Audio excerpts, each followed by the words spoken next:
کرنے ہوں، لیکن حیا تو کھو کے نہیں آئی نا، اپنا پردہ تو کر کے آئی ہوں۔ اور ام سلمہ اور حضرت میمونہ سلام اللہ علیہما محسن انسانیت آقا کریم علیہ السلام کی ازواج مطہرات ہیں۔ ایک نبینہ صحابی جب آئے تو آپ نے فرمایا کہ تم سائڈ پہ ہو جاؤ، پردہ کر دو۔ تو انہوں نے عرض کیا کہ اللہ کے نبی یہ تو نابینا ہے، انہیں کچھ نظر نہیں آتا۔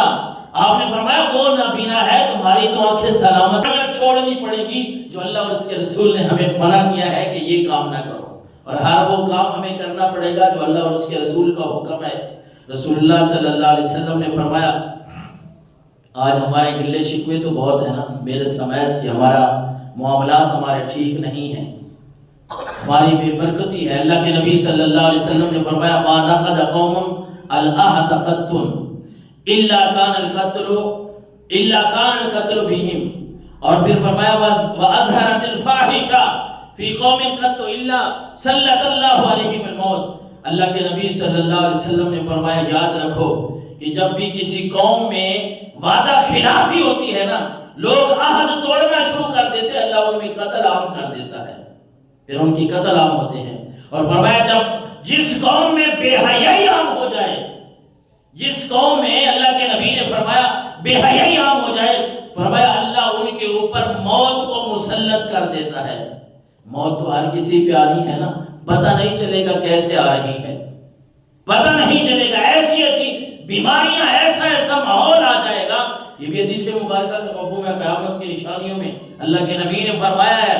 کہ ایسے موت قیامت کی نشانیوں میں سے ہے، موت ایسے آئے گی کہ ایسی بیماریاں، ایسے کام آ جائیں کہ لوگوں کو پتہ ہی نہیں ہوگا،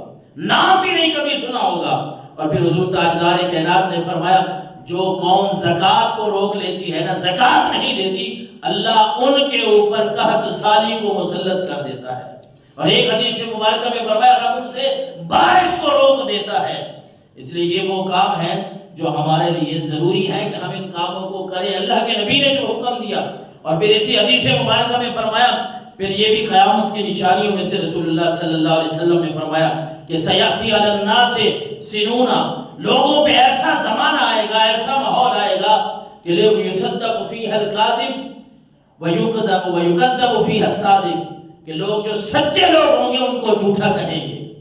جو جھوٹے ہوں گے ان کو سچا قرار دیا جائے گا۔ اور پھر فرمایا ویخون فیہ الامین ویؤتمن فیہ الخائن، جو امانت دار ہوں گے انہیں لوگ خائن سمجھیں گے، اور جو خیانت کرنے والے لوگ ہوں گے لوگ ان کو امانت دار سمجھیں گے۔ یہ ماحول بھی آپ کے سامنے ہے کہ ہمارے اس دینی اسلامی ماحول جہاں اس کا نام و نشان تک نہیں ہے، جہاں بھی جائے بس یہی رونا پیٹنا ہے جی یہ رشوت لے رہا ہے، یہ خیانت کر رہا ہے، اور ایسے ماحول، ایسے لوگ جو ہے وہ کرسیوں پہ بیٹھے ہیں جو اس کے اہل نہیں ہیں۔ یہ بھی قیامت کی نشانیوں میں سے ایک نشانی اللہ کے نبی صلی اللہ علیہ وسلم نے فرمایا نا مفہوم حدیث مبارکہ کا کہ جب نااہل لوگوں کے ہاتھ جو ہے وہ کرسیاں آ جائیں گی، وہ اس کے اہل نہیں ہوں گے، وہ ان کرسیوں کے ان سیٹوں کے اہل نہیں ہے، لیکن انہیں تھما دیا جائے گا۔ اور پھر اللہ کے نبی نے فرمایا وَيَنْتَقِ، ایسا زمانہ بھی آئے گا وَيَنْتِقُ فِيهِ الرُّوَيْبِضَةُ، کہ رویبضہ کلام کریں گے۔ اللہ کے نبی سے پوچھا گیا اللہ کے نبی وہ رویبضہ کیا ہوتے ہیں؟ فرمایا السفیہ یتکلم فی امر العامہ، اللہ کے نبی نے فرمایا جب بے وقوف لوگ تمہارے فیصلے کرنے والے بن جائیں، بے وقوف اور جاہل لوگ تمہارے فیصلے کرنے والے بن جائیں گے، اللہ کے نبی نے فرمایا یہ بھی قیامت کی نشانیوں میں سے ایک نشانی ہے۔ اور پھر رسول اللہ صلی اللہ علیہ وسلم نے قرآن مجید فرقان حمید کی صحابہ کرام کو یہ آیت مقدسہ سنائی ان اللہ یامر بالعدل والاحسان وایتاء ذی القربى وینہی عن الفحشاء والمنکر والبغی یعظکم لعلکم تذکرون۔ اکثر خطبوں میں بھی ہم یہ آیت پڑھتے ہیں کہ اللہ نے فرمایا اللہ تمہیں حکم دیتا ہے عدل کرو، انصاف کرو، احسان کرو، وایتاء ذی القربى، قریبی رشتہ داروں کو اپنا مال دو، ضرورت مندوں کو، اپنی قریبی رشتہ داروں کو اپنے مال میں سے دو، وَيَنْهَا عَنِ الْفَحْشَاءِ وَالْمُنْكَرِ وَالْبَغْيِ، اللہ تمہیں بے حیائیوں اور برائیوں سے روکتا ہے، ان باتوں سے رک جاؤ۔ اور رسول اللہ صلی اللہ علیہ وسلم نے فرمایا حدیث مبارکہ کا مفہوم ہے، حضور نے فرمایا 5 چیزوں کے ساتھ 5 مشروط ہیں۔ فرمایا جب لوگ قرآن کے علاوہ فیصلہ کرنا شروع کر دیں گے، بلکہ پہلی بات فرمائی کہ عہد شکنی،